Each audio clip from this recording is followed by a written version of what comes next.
President-elect Donald Trump will take office on January 20th, 2025. On that day, of course, all the time he's running for president, it's supposed to be a joyous and a happy occasion and full of hope and optimism about what the future is going to be. But according to our next guest, he may be coming right into a big storm almost right from the beginning. The Trump and the storm of the century. The U.S. is sleepwalking into disaster in the Middle East.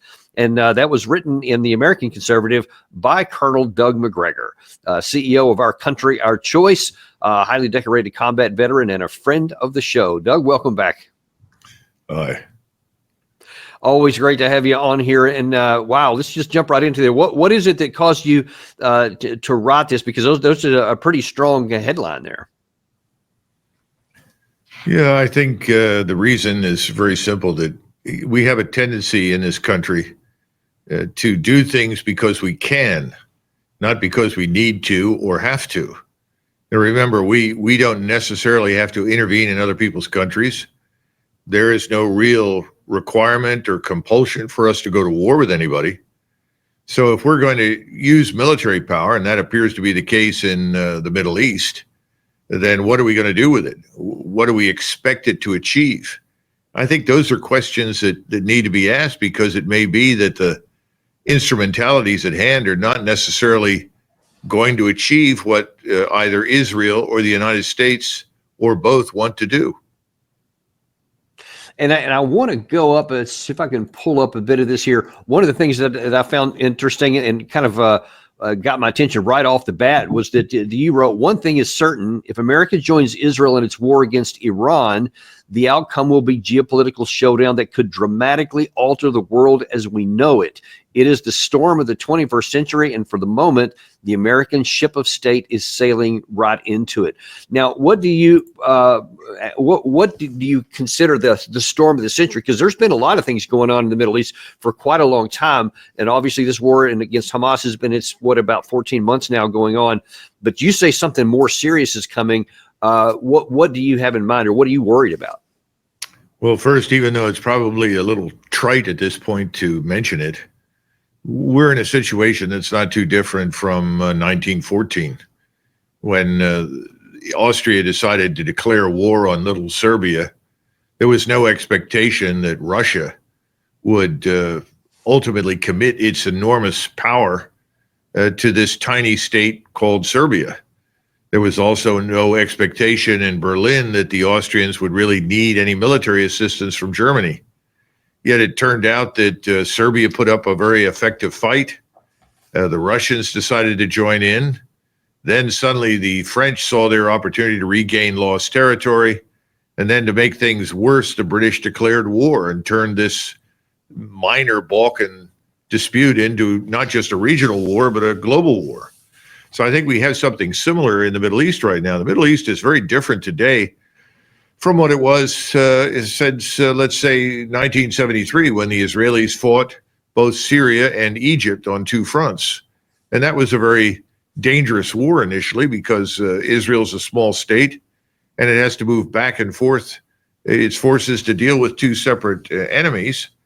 But we were able to assist Israel, and ultimately, the Arab forces did not prove equal to the task they were assigned. With the exception of Egypt, the Egyptians shocked everyone with how well they performed and crossed the canal and seized territory. So, we just don't know where this will lead, but we can see the outlines right now of a war that could conceivably involve everyone. Right now, it's very clear that the Israelis want to do in the West Bank of Palestine what they've done in Gaza. And they've already done in southern Lebanon effectively what they've tried to do in Gaza. They want to drive the people that live in these areas out completely. So you have to bomb and destroy most of their living quarters, because if you don't do that, they may be tempted to come back. So it becomes a scorched earth policy all the way around. That has awakened the sleeping public, or the sleeping Arab street, if you will, on a scale that I don't think people in the West have any appreciation for. The Egyptians have already said, the Israelis want to drive all of these people ostensibly into Jordan. That's the nearest waypoint for the Palestinian Arabs. And that's Israel's view. So as they drive, if they kill or drive these people towards Jordan, that means war with Egypt. The Egyptians can't allow that to happen. The Jordanians are already overwhelmed, but they've got 11.2 million Palestinians living in Jordan. They're not going to sit quietly, and Abdullah may not be able to contain the explosion there. Finally, in Turkey, the Turks are looking at what's happening on their southern and eastern borders, where the Kurds are being stirred up by us, primarily the CIA and Mossad, with CENTCOM's support, about 100,000 Kurds to attack Turkey. The Turks are ready to declare war, go down there and clean them out. And at the same time, they've got enough forces they can turn on Lebanon and move into Lebanon, because they don't want this steady stream of millions of refugees from Lebanon moving into their country. And that puts them essentially at war with Israel. And we saw recently that the Egyptians and the Turks, their general staffs, met in Turkey. There's readiness now for cooperation between Egypt and Turkey, which in the past has been really impossible because of the Ottoman experience. So I think the Turks could be involved on the Egyptian front, helping the Egyptians against the Israelis, while at the same time closing in from their side. We haven't even mentioned Iran. And of course, attacking Iran and spreading this war, proliferating it, is going to make it all that much worse. And Syria, of course, is effectively a Russian protectorate. This brings Russia into the equation, because the Russians are not going to allow the Israelis to destroy Syria. The bottom line is everyone in the region is aligning against Israel. And Israel is also going to be up against Russia. And we know that China has said they will assist Iran in guaranteeing its sovereignty. Now, you can interpret that any way you want, but I think it's pretty clear that the Chinese will support the Iranians, and I think the Chinese will support the Peninsular Arabs who join this. And we don't normally think of them as having an impact because their militaries aren't that credible or large. But as we've talked before, Dan, Saudi Arabia and the Emirates could easily dump all their remaining U.S. treasuries and pull their wealth out of the United States banks. Well, and speaking of Saudi Arabia, along all those things you just said, to what level of concern do you have that Saudi Arabia and Iran, which had been very embittered enemies for quite a long time, for many, many years, decades even, now all of a sudden they're having military cooperation and also diplomatic cooperation? Is that part of this storm? Oh, absolutely. No question about it. The Crown Prince MBS, Mohammed bin Salman, made it abundantly clear that they consider Iran as a sisterly Islamic republic and that they're not prepared to stand by and watch it be destroyed. And they've warned Israel not to attack it. And by implication, that warning is to us.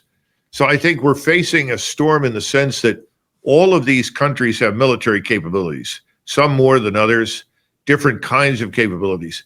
But they also have alternative sources of power, what we normally refer to as soft power. Only that soft power can be very damaging, particularly the financial end of it and the economic end of it. So the question is, what's going to happen to the next administration? How do they handle this? Do they simply step in and pick up where the Biden administration has left off and send us into a major war, which we're not prepared to fight, that will involve Russia and China, at least on a regional basis?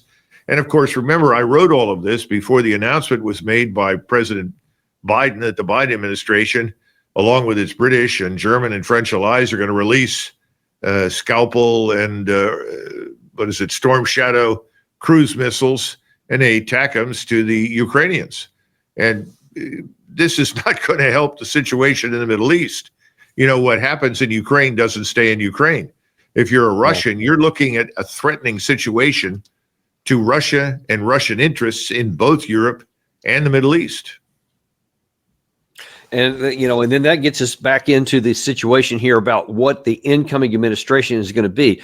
And there have been a number of, and this is, I think you sometimes refer to it as a uniparty. We see lots of, certainly the current administration just gives absolute deference to Israel and whatever they want to do. But there's a number of folks that are otherwise on the right and the conservative side that have also been voicing a lot of comments about how they're going to support whatever Netanyahu wants to do. And that brings me back to your article here. I wanted to highlight something else here because you said something I think is absolutely vital that needs to happen in the Nixon administration, which definitely is not in this current administration. And that is to answer some vital, critical questions. What is the American purpose in waging war against Iran? Should we get drawn into one? Is Washington's purpose to destroy the Iranian state, to destroy its capability to wage war against Israel, to eliminate Iran's development of nuclear capacity, or to decapitate the Iranian state in the hope the Iranian people will overthrow their national government? And I think that last part is at least a theoretical hope to some. But do you see anybody even asking these questions? Because so far, all I've seen is the emotion of we hate Iran. No, I think that's right. And if you go back to Naftali's comments on the head of the octopus, if you want to kill the octopus, which has its arms all over the region that are threatening to Israel, then you have to kill the octopus, chop the head off, destroy the head.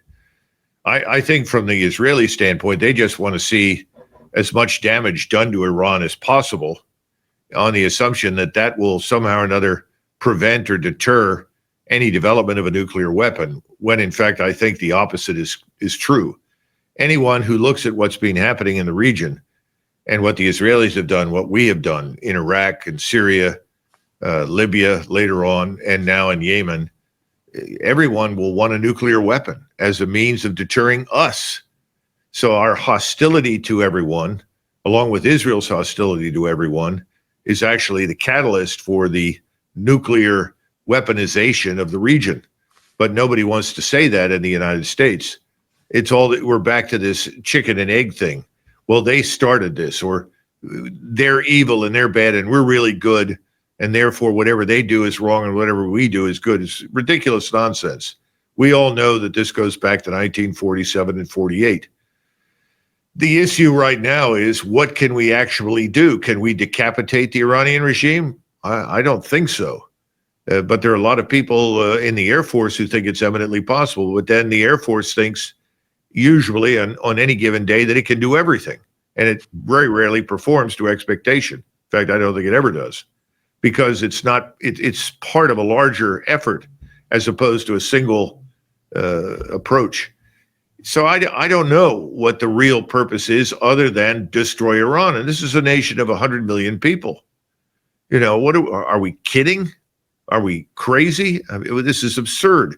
I don't see how this accomplishes anything. And then the question, of course, is, just as we faced after World War II, we did everything in our power to utterly destroy Germany and Japan. Then someone woke up and realized, what have we done? Now there is no one to oppose the Soviet giant that has emerged from this war. No one is there to oppose communism in Asia. I think it's another situation where if we go in there and actually destroy this country, we're going to be in the same position. Who else benefits from this? Who fills the vacuum? We're not very clever when we think about these things. As you say, too much is emotion.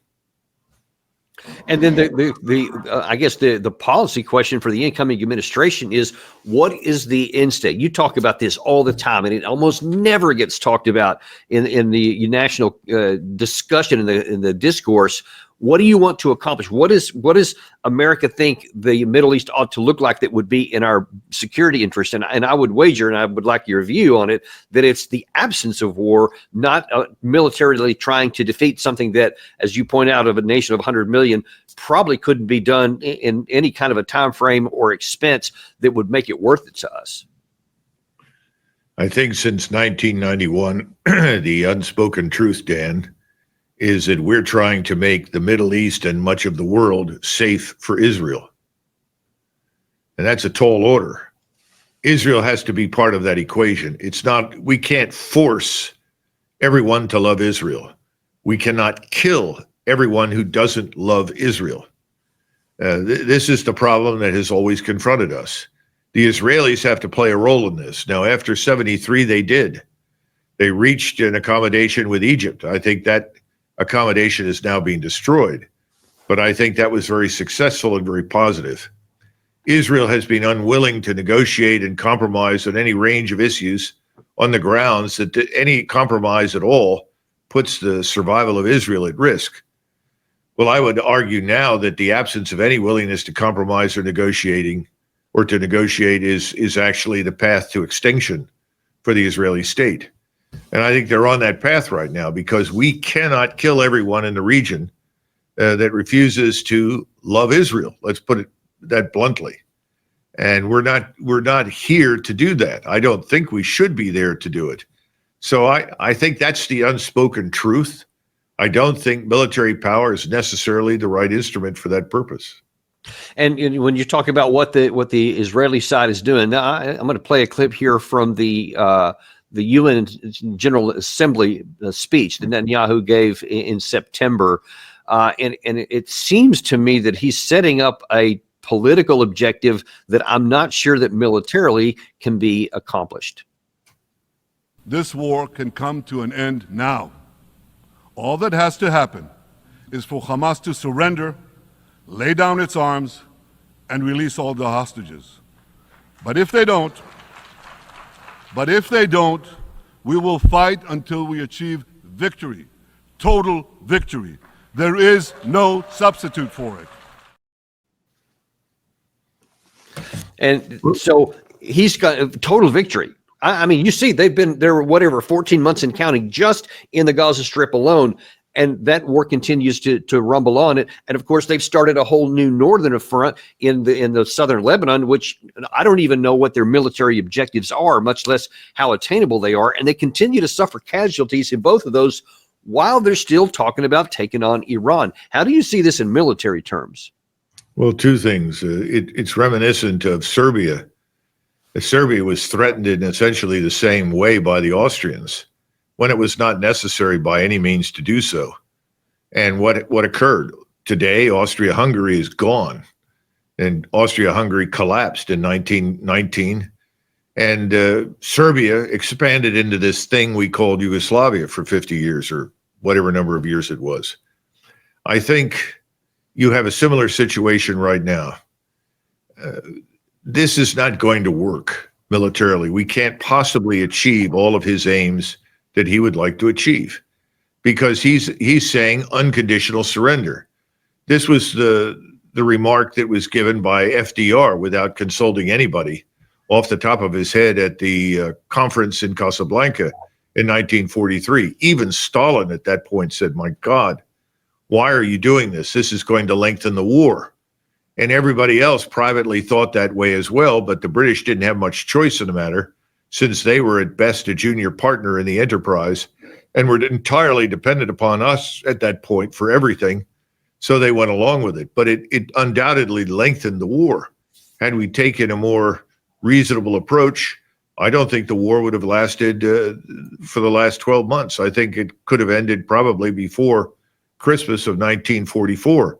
The same thing is true with the Japanese, offering them the opportunity to either surrender and embarrass themselves and defame themselves and their whole population or fight to the death. And they obviously chose to, practically speaking, to fight to the death. This is a dumb idea. It's not going to work. Again, there has to be some give and take on some side. And what he is saying, and which is very popular right now inside Israel and with most Americans, is everyone else is evil. We are good. Therefore, what we demand must be supported. If you don't support us, if you don't give us what we want, then you all deserve to die. I don't think that works. It certainly doesn't. And when we circling back, because we're always supposed to be primarily concerned with American interest, this was being reported by Fox News just yesterday. That Netanyahu says he ignored Biden's war council. And that's yeah, no kidding. That's not what a shock that is. But the question is, what about the incoming Trump administration? Now, we know that certainly Trump has been very vocal about being pro-Israel and apparently has a good relationship with Netanyahu. But do you think that Trump will prioritize American national interest and economic interest and security interest over that of Netanyahu if it push comes to shove? And will Netanyahu ignore Trump? Unless the United States itself is threatened, which is a distinct possibility in the future. And when I say threatened, I mean threatened by a direct attack, either missiles or other kinds of weapons. I suspect that we'll do whatever Netanyahu says. Now, there's also another possibility. And we're very dependent right now in providing air and missile power. In other words, we're primarily a maritime state and an aerospace state. We are only a land power in North America, as you and I know. Maintaining large armies on the Eurasian landmass or in Africa is extraordinarily expensive and dangerous, particularly given the weapons right now. So we're really dependent on air and missile power. Do we have enough missiles aboard ship? Can we transport enough missiles and bombs and other things by air into the region to beat everyone into submission? I think the Biden administration has said yes. I think Mr. Netanyahu fervently believes that can be done. And I think you're going to find, certainly with the key players like Secretary of Defense Hegseth, Secretary of State Rubio, the National Security Advisor Waltz, they are all going to line up 100% with the notion that we can focus our attention on Iran, we can level it, we can destroy it, and beat everyone else in the region into submission. I've tried to point out in this article that that's not going to happen, that Iran is a much tougher nut to crack than apparently people think. And then secondly, that all of the countries in the region are coalescing into a formidable force that together can prevail. And they are being backed today by two extraordinarily powerful states who are no longer afraid of us. And it's interesting. I hear people say all the time, well, you know, that's the problem. If President Trump were still here, they'd all be afraid. Well, I'm not sure that's true anymore, because the kinds of weapons that we have, our capabilities are no longer unique to us. The capabilities that you and I saw in action are now everywhere. Even small nations can be extraordinarily lethal and dangerous in ways that was never the case in the past.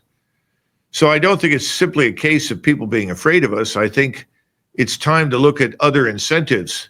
And, you know, the bribing and bullying has exhausted itself. So there has to be some give on our side, and that means with Israel. I don't see any of that happening. So that means, are we going to wait until we sustain heavy casualties? We have roughly 23,000 soldiers on the ground in Iraq, Syria, and Jordan. Do we wait until they're killed? They could easily be killed. And then we say, what?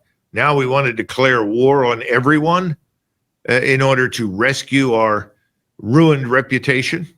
I'm not sure that could be done. Again, what are we? Are we a reactionary state like Austria-Hungary?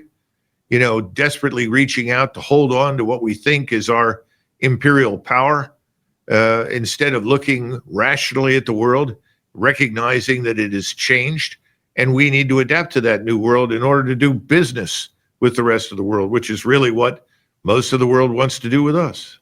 Yeah, and I certainly hope that the incoming administration recognizes that. I know there are some good picks in there, and there are some good people that are being staffed in that can move in that direction. And I certainly advocate that with all the energy that I have. Well, you know, Dan, if I could just interrupt, I mean, some of these nominees, once they are in the positions that they've been assigned, they may see the world a little differently from what they expected. And that may result in some change. Let's certainly hope it does. Once they get in there and they start finding out, I guess a lot of the compounding issues that can certainly focus people in a way that it doesn't when you're just given 30-second sound bites on TV. Let's hope.